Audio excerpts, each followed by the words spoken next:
देश को संबोधित कर रहे थे। देश को संबोधित करते हुए उन्होंने ये बताने की कोशिश की कि संसद में नारी वंदन अधिनियम अगर पेश नहीं हो पाया तो उसके पीछे का कारण क्या रहा। नारी वंदन अधिनियम पेश नहीं होने के पीछे देश के प्रधानमंत्री नरेंद्र मोदी ने सिर्फ और सिर्फ विपक्ष को जिम्मेदार ठहराया। वो ये बता रहे थे कि कैसे नारी वंदन अधिनियम रोकने की कोशिश की गई। प्रधानमंत्री ने कहा कि आरक्षण बिल जो पास नहीं हो पाया उसके लिए मैं माफ़ी मांगता हूं।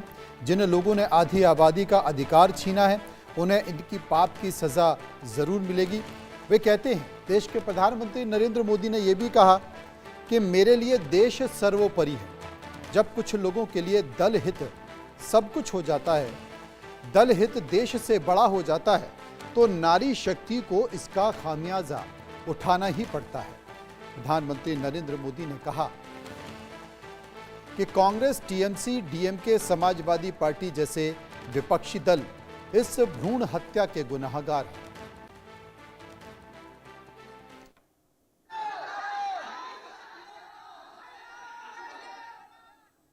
एक बेहद महत्वपूर्ण विषय पर विशेषकर देश की माताओं, बहनों और बेटियों से बात करने के लिए आया हूं। आज भारत का हर नागरिक देख रहा है कि कैसे भारत की नारी शक्ति की उड़ान को रोक दिया गया, उनके सपनों को बेरहमी से कुचल दिया गया। हमारे भरसक प्रयास के बावजूद हम सफल नहीं हो पाए। नारी शक्ति वंदन अधिनियम में संशोधन नहीं हो पाया और मैं इसके लिए सभी माताओं, बहनों, उनसे मैं क्षमा प्रार्थी हूं। साथियों, हमारे लिए देश हित सर्वोपरि है, लेकिन जब कुछ लोगों के लिए दल हित सब कुछ हो जाता है,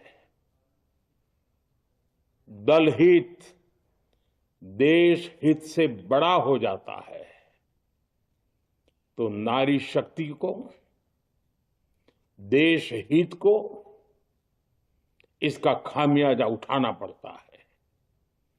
इस बार भी यही हुआ है। कांग्रेस, डीएमके, टीएमसी और समाजवादी पार्टी जैसे दलों की स्वार्थी राजनीति का नुकसान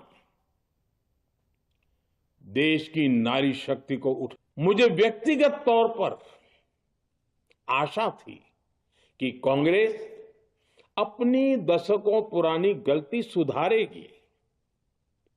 कांग्रेस अपने पापों का प्रायश्चित करेगी, लेकिन कांग्रेस ने इतिहास रचने का, महिलाओं के पक्ष में खड़े होने का अवसर खो दिया। कांग्रेस खुद देश के अधिकांश हिस्सों में अपना वजूद खो चुकी है। कांग्रेस परजीवी की तरह क्षेत्रीय दलों की पीठ पर सवार होकर खुद को जिंदा रखे हुए है। लेकिन कांग्रेस ये भी नहीं चाहती कि क्षेत्रीय दलों की ताकत बढ़े।